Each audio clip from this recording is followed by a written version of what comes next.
Uh, Hello everyone, welcome to my talk. In this talk, I will share how young hackers in Korea grew and how those young hackers came together to win at Pwn2Own. By the end of this session, you will understand Korea's cybersecurity education system and take away useful exploit primitives for virtualization software, including VirtualBox.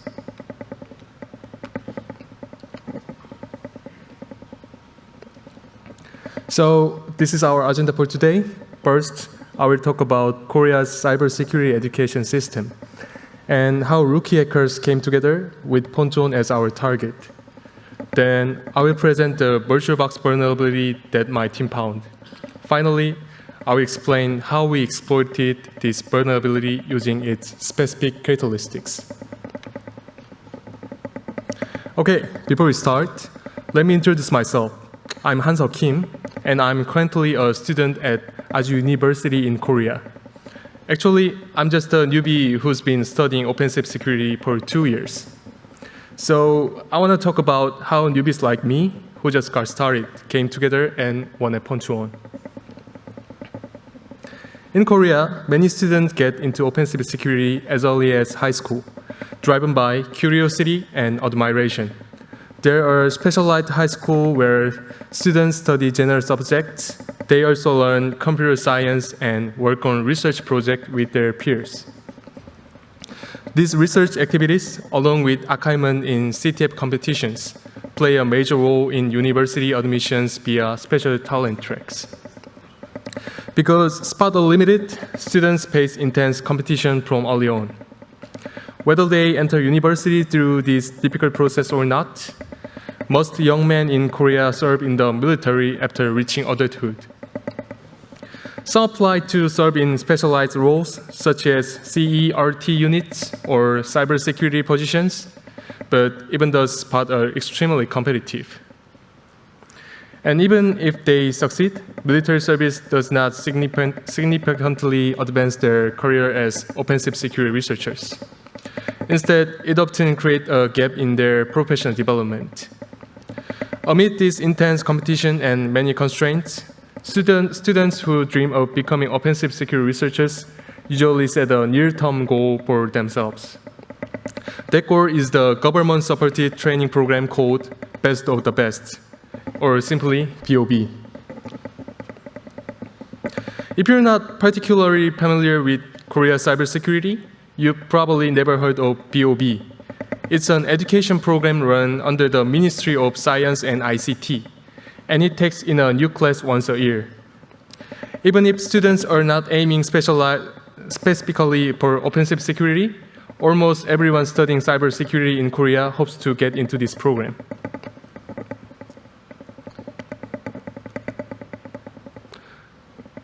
The program is divided into 4 tracks, each led by outstanding professionals who are well known in the Korean security field.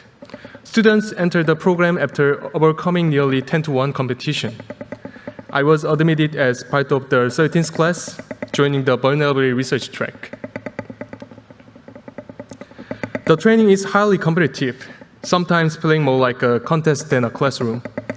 For about 2 months, students participate in a public ranking CTF while learning advanced computer science and vulnerability analysis. They spend more than 12 hours a day on classes and assignments.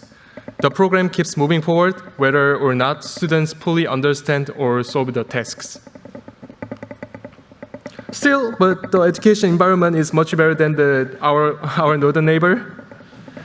After the 2 months training, okay, thank you, that's work. After the 2 months training, students prepare for a 4-month project. They choose a topic, get assigned a mentor, and then officially start their project. My teammates and I formed a team called Prison Break, focusing on vulnerability research in virtualization software. Our mentors were Jung-hoon Shin and Kwang-hoon Jung. Kwang-hoon Jung was last year's Pwn2Own winner at VMware category, and later a speaker at Hexacon 2024. And so our 4-month project began, focusing on analyzing a type 2 hypervisor. The project's ultimate goal was to win the virtualization category at Pwn2Own with a VirtualBox exploit. There was also an add-on prize for archiving host privilege escalation, but our limited knowledge of virtualization made that out of reach. So we focused only on VirtualBox.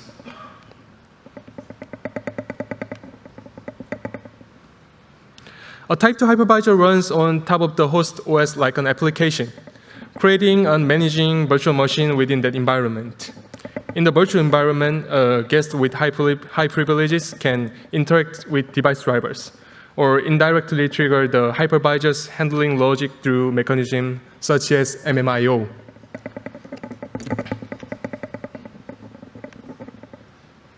A type2 hypervisor is in principle strictly isolated between, A type2 hypervisor is in principle strictly isolated between guest and host. However, if a vulnerability is exploited, a VM escape can occur. In such cases, guest-level privileges alone can lead to host RCE and DOS or arbitrary file read and write. Looking at recent attack vectors that can lead to VM escape, there are multiple attack surfaces: virtual devices, networking, virtual printing, and so on. However, most vulnerabilities have been found in virtual devices. Virtual devices are software emulation of real hardware drivers. For example, E1000 for networking or AHCI for storage, and can be indirectly triggered when a guest has high privileges. Virtual devices are software emulation of real hardware driver. The first way a guest can indirectly trigger a virtual device is through PIO and MMIO. When the guest attempts to read or write to a device's MMIO or PIO address, there is no real hardware to handle it. So control is transferred to the hypervisor. At this point, a VM exit occurs, handled by virtualization extension like Intel VTX or AMD, and the host processes the access.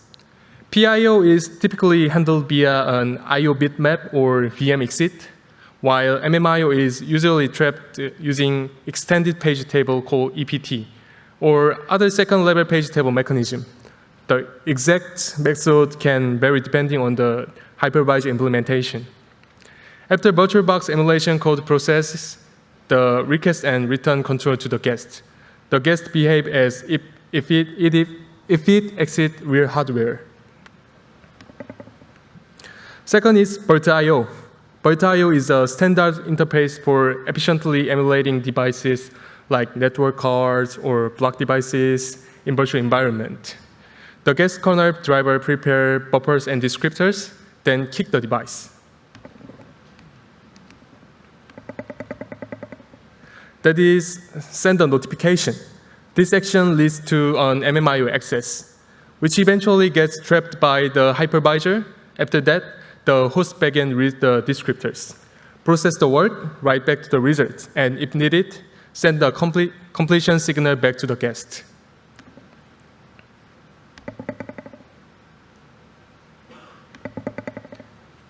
Okay. Oops. Okay. As an example of indirect communication between the guest and VirtualBox, let me talk about VGA. The guest can simply access the VGA device register through MMIO or PIO, or it can prepare a people queue for VGA and send signals through MMIO or PIO. The register and people queue contain configuration values for VGA settings, like width, height, and pixel coordinate values. Oops. Okay. If you need to copy a rectangle pixel area within the guest VRAM, a function called rectCopy needs to be called inside VirtualBox. Let me explain this process. First, following a defined order, you put the command, ID, and coordinate values into the people queue. Then write to the sync MMIO register to request the virtual device to process them. After sending the request, a VM exit occurs. When VirtualBox takes control, the sync register processing logic wake up the sleeping people queue processing function through a semaphore signal. This people queue processing function has been waiting since the virtual device was first initialized. After that, the people processing logic check the guest people queue memory to identify the command to process. Finally, it checks the command and calls read copy based on that. Now that we understand how the guests communicate indirectly with the host, let me talk about the vulnerability we found. At first, we focused on the communication channel between the guest and host. Then we noticed a feature where the VirtualBox manager can take a screenshot of the guest screen and display it. That made us curious, so we dug into the source code to analyze the related functionality. This feature was related to BGA processing and was using variable called UHate and CBScanLine, which are determined by register values accessible from the guest. When we manipulated these values from the guest, a crash occurred. The root cause was the incorrect register values caused access to memory outside the VRAM boundary that we could access. However, since this location was inaccessible from the guest, we couldn't turn this bug into an exploit, but we got a hint for our analysis. By tracing the usage of these registers, we successfully found a bug that could be used for exploitation. This bug was registered as CVE 2025-53024 and was used at Pwn2Own. The bug occurred in the read copy function, which I mentioned earlier as an example of BGA operations. As I explained, this function copies values within VRAM.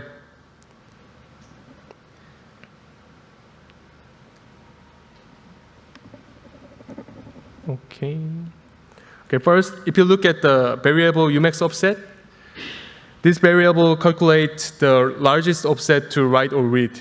If this calculated value is greater than or equal to CB frame buffer, the copy operation is not performed.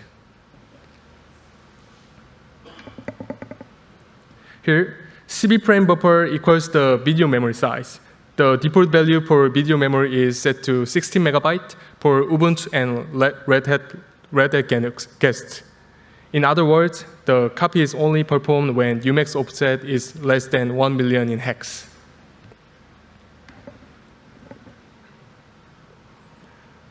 If we look at the ranges of the 6 controllable variables used to calculate the UMax offset, they must be smaller than max width and max height, which are set to default values of 800 in hex. Also, if you look at CB pixel and CB scanline, which are variables that determine the value of UMax offset, they come from the member variable CBPP and CBPG of the VGA screen object structure. Here, the CBPG variable can be set by calling the define screen function as a command. In the code, when the width and height set by the guest are 1, CBPG can be set up to the VRAM size. At this final copy, a validation check exists. However, because the offset calculation earlier does not properly constrain CB scanline, UMax offset can exceed 32 bits. Then triggering an integer overflow that bypasses this check.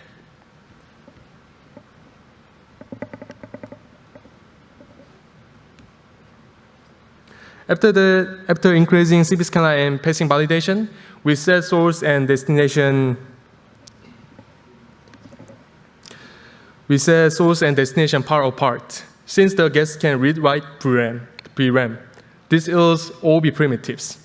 For an OB write, place the destination outside VRAM and the source inside. Fulfill the source, then copy. For an OB read, place the source outside VRAM and the destination inside and copy, then read back the destination.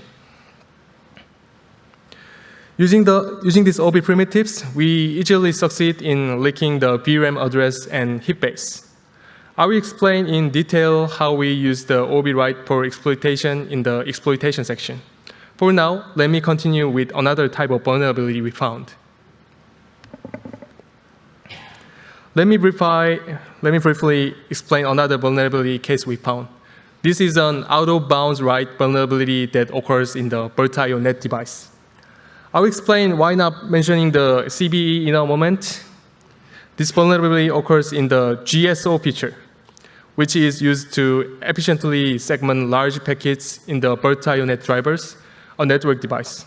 When sending a packet, the transmit packet function calls name pfn allocbuff to allocate a buffer, then calls a function called transmit frame. Let's first look at allocbuff function.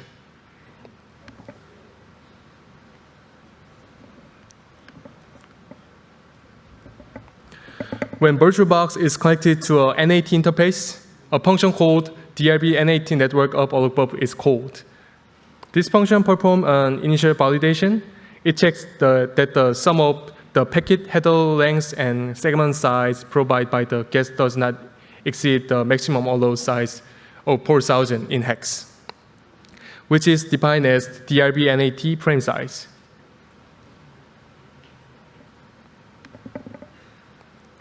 After allocbuff allocate a buffer, transmit frame gets called.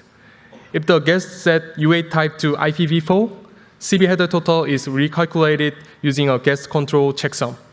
This recalculation skips revalidation, effectively bypassing the original bounds check. After that, the background thread DRB NAT send worker, which handles the network transmit queue, is called. During the copy step, is allocate a heap buffer size to the previously checked max frame size 4,000 in hex. However, PDM net GSO copy segment is then invoked. And it recalculates length using the guest control CB header total. As a result, CB header and CB payload can exceed the 4,000 max, leading to an out-of-bound write. I plan to include an information leak vulnerability we found, but it remained unpatched, so skip any technical details here. After finding the vulnerabilities, we start design our exploit. In the Pwn2Own rules, if the sponsor of the target software considers the participant configuration to be a commonly used general choice, participation with non-default configuration was allowed, so we combined the Virtio-net vulnerability, which was easily to exploit and stabilize, with the information leak vulnerability to create an exploit with over 90% success rate on Ubuntu guest escaping to Windows host. Since Pwn2Own 2024 was held in March, we had been waiting for the competition since January when we finished the project. Since the vulnerabilities we found exist in code, that was at least 2 years old. We were worried they might get patched in Oracle's regular patches. Fortunately, they were not patched in the January regular patch that came before the expected March Pwn2Own.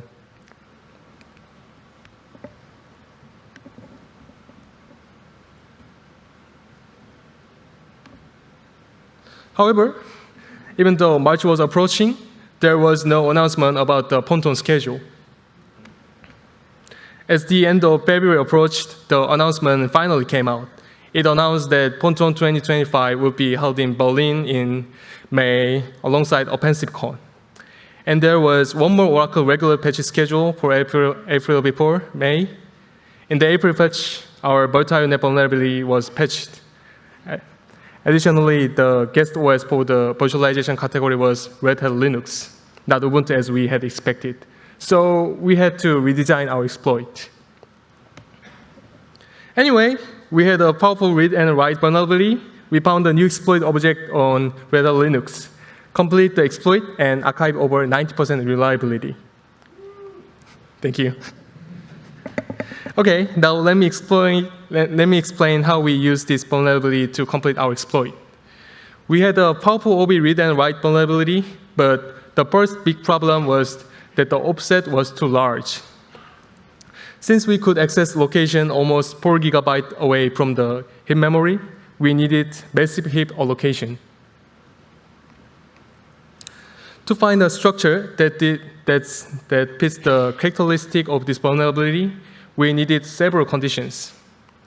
First, we needed to be able to freely allocate a large amount of heap so that heap chunks could exist in memory at distant offset close to 4 GB.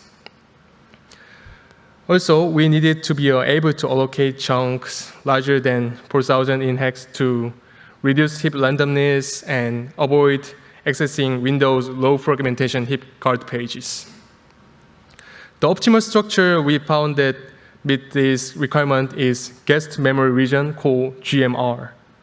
This structure can be used by calling the svj-cmd define GMR2 and svj-cmd remap GMR2 commands. From the guest,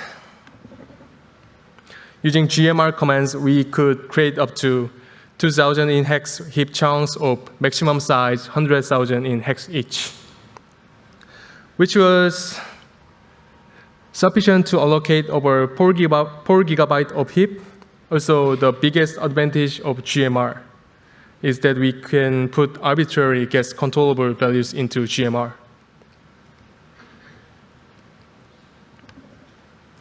Using this feature, when we perform heap spraying, if a GMR exists at the offset where the out of bounds occurs, we can accurately identify which GMR it is through the values we previously inserted.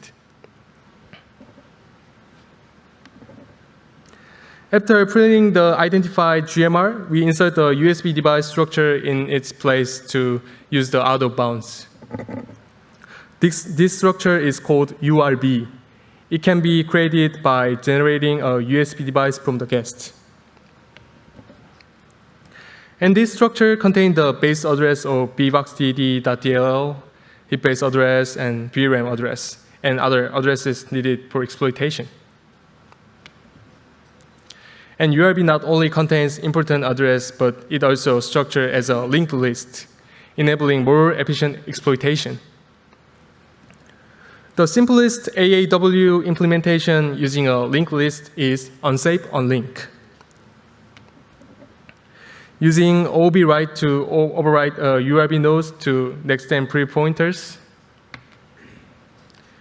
we archive an 8-byte AAW.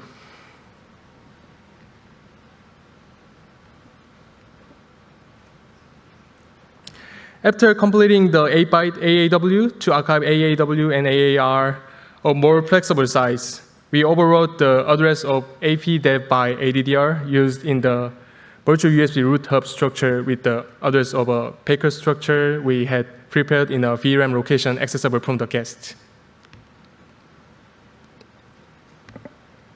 Looking inside this structure, there is a USB control pipe. By manipulating this control pipe to point to a fake structure containing accessible VRAM addresses, we can archive AAW and AAR of any size we want. Finally, this is the function pointer called to execute calculator. Similarly, in the USB root hub structure, there is a pointer called hsnipper. And when this pointer is not null, the snipper record event function gets called. We inserted the address of the winExit function into this function pointer, ultimately executing calculator on the host. Let's watch demo video. The VirtualBox version is 7.1.8 with default settings. The guest is Red Hat Linux and the host is Windows 11.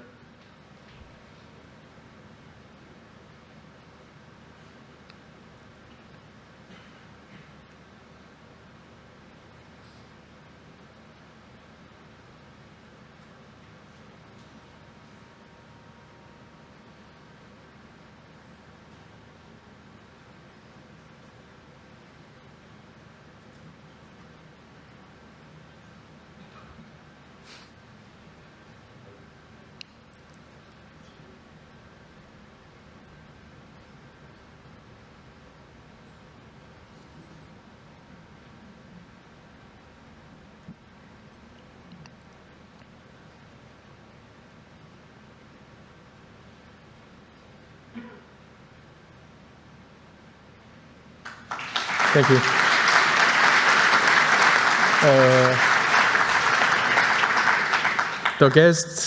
The guest screen is dead because our vulnerability is VGA vulnerability. We make some disrupt the screen. Yeah. Okay. Now for the conclusion. Ultimately, we won at Pwn2Own Berlin with our VirtualBox exploit, becoming the first team found the BOE program to win at Pwn2Own. Originally, we planned to archive RCE using JOP or ROP instead of simply executing calculates through a function pointer. However, we faced difficulties in bypassing CFI and completing the exploit within the deadline.